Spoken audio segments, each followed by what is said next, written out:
Hello guys, इस ब्रह्मांड में जितनी भी चीजें आज तक बनी थीं या बनी हैं या फिर आने वाले टाइम में बनेंगी, वो एक न एक दिन खत्म हो जाएंगी, जिसमें हमारा सन भी शामिल है, जो आज से अरबों साल बाद लाल दानव यानी रेड जायंट में बदल जाएगा और फिर ये धीरे धीरे मर जाएगा और यहीं पर हो जाएगा हमारे सौर मंडल का अंत। पर क्या आपने कभी ये सोचा है, अगर उस समय तक इंसान जिंदा रहा और सौर मंडल में ही रहा तो उन्हें किन किन चीजों को फेस करना होगा?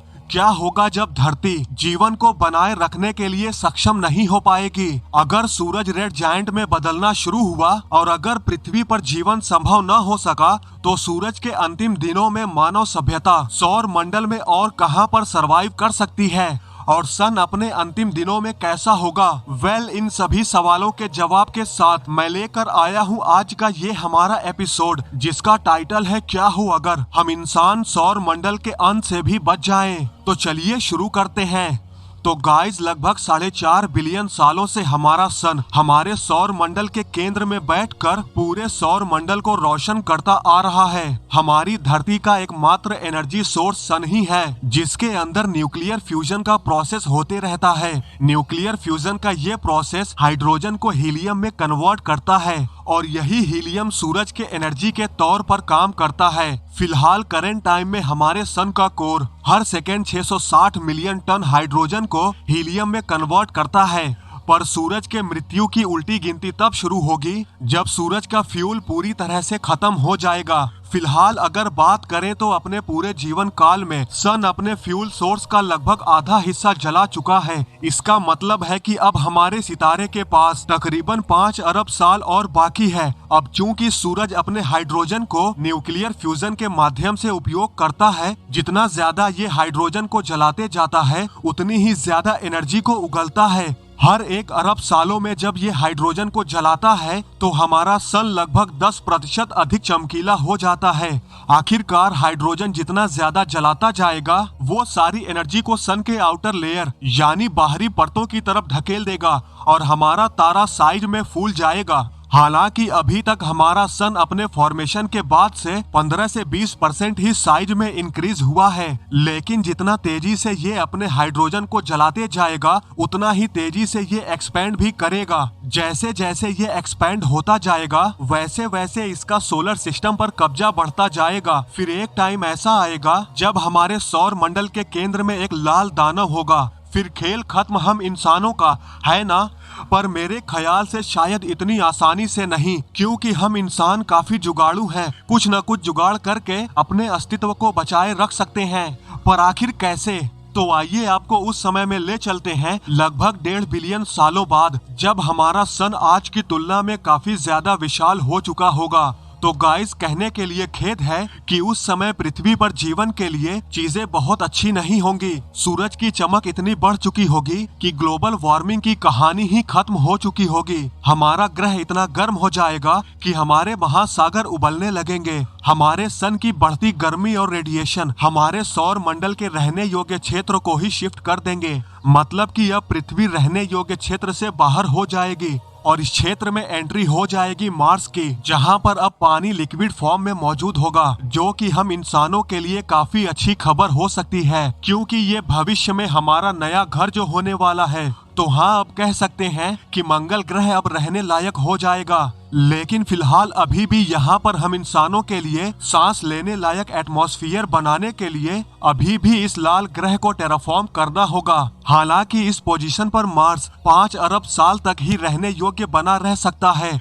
क्योंकि इसके बाद हमारे सौर मंडल में एक विशाल समस्या खड़ी हो जाएगी। वो समस्या होगी रेड जायंट की, क्योंकि हमारा सन उस समय अपने सारे ईंधन यानी हाइड्रोजन को जलाकर खत्म कर चुका होगा और इसी जगह पर इसकी आउटर लेयर पर मौजूद अब हीलियम जलना शुरू हो जाएगा। इस समय पर सन तेजी से एक्सपैंड करना शुरू हो जाएगा। तकरीबन अब से 7.5 अरब साल बाद सन इतना एक्सपैंड हो जाएगा कि ये बुध ग्रह को पूरी तरह से वाष्पीकृत कर देगा। वीनस का एटमॉस्फेयर जलने लगेगा। आखिरकार बढ़ता हुआ सूरज बुध ग्रह के साथ साथ वीनस को भी पूरी तरह से निगल जाएगा और हमारी धरती का भी बहुत बुरा हाल हो जाएगा। हमारी धरती पूरी तरह से पिघलकर सूरज में समा जाएगी या फिर नहीं, ये इस बात पर डिपेंड करता है कि सूरज का साइज बढ़ना बंद हुआ है या नहीं। यदि सूरज का साइज बढ़ना बंद भी हो जाए तब भी पृथ्वी सूरज के हाई टेम्परेचर को झेल नहीं पाएगी, फिर पृथ्वी भी ऑलमोस्ट पिघल जाएगी और इसका सिर्फ आयरन कोर ही बचा रह जाएगा।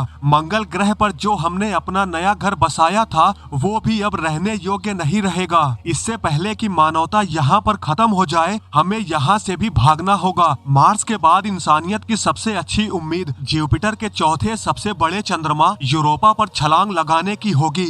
आपको जानकर हैरानी होगी कि यूरोपा एक ऐसा चंद्रमा है जहां पर पृथ्वी से भी कहीं ज्यादा पानी है, लेकिन इसकी बर्फ की मोटी चादर के नीचे। लेकिन जब सूरज का साइज काफी ज्यादा इंक्रीज हो जाएगा तो इसकी बर्फ की मोटी परत सूरज की बढ़ती हुई गर्मी से पिघल जाएगी।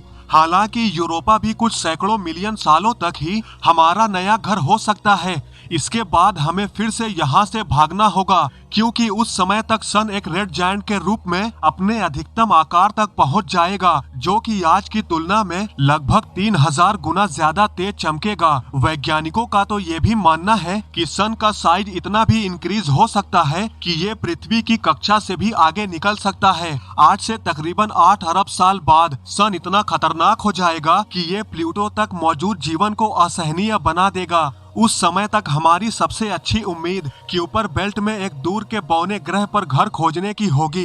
उस समय तक वहाँ का तापमान वैसा हो सकता है जैसा हम पृथ्वी पर इस्तेमाल करते थे, पर बात यहीं पर खत्म नहीं होगी।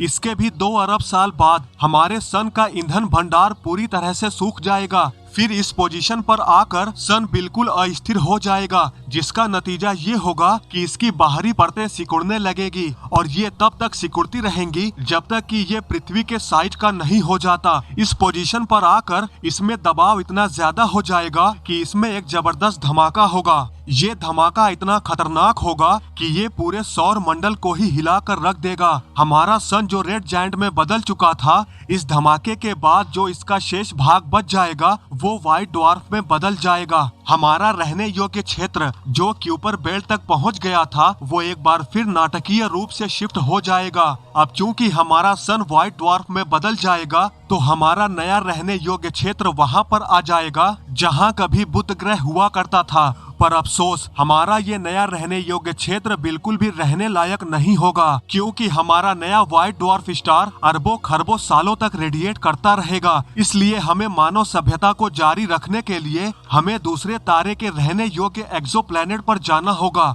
हालांकि हमारा जो नया व्हाइट ड्वार्फ स्टार है वो भी एक दिन खत्म हो जाएगा। जब वो अपनी अंतिम ऊर्जा का उपयोग कर लेगा तब वो भी चमकने और रेडिएट करने में सक्षम नहीं होगा। हालांकि अभी भी इसमें मास और ग्रेविटेशनल फोर्स होगा। वैज्ञानिकों ने एक थियरी दी है कि व्हाइट ड्वार्फ अपने अंतिम दिनों के बाद ब्लैक ड्वार्फ में बदल जाएगा। हालांकि अभी तक वैज्ञानिकों को ऐसा कोई तारा नहीं मिला है जो ब्लैक ड्वार्फ के एग्जिस्टेंस को साबित करता हो। वैसे आप लोगों को क्या लगता है, कमेंट करके जरूर बताएं। तो दोस्तों आज की इस वीडियो में बस इतना ही। आई होप आपको ये वीडियो जरूर पसंद आई होगी। अगर आपको ये वीडियो पसंद आई है तो लाइक और शेयर करना न भूलें और ऐसी ही अमेजिंग वीडियो देखने के लिए हमारे चैनल को सब्सक्राइब करना बिल्कुल भी न भूलें।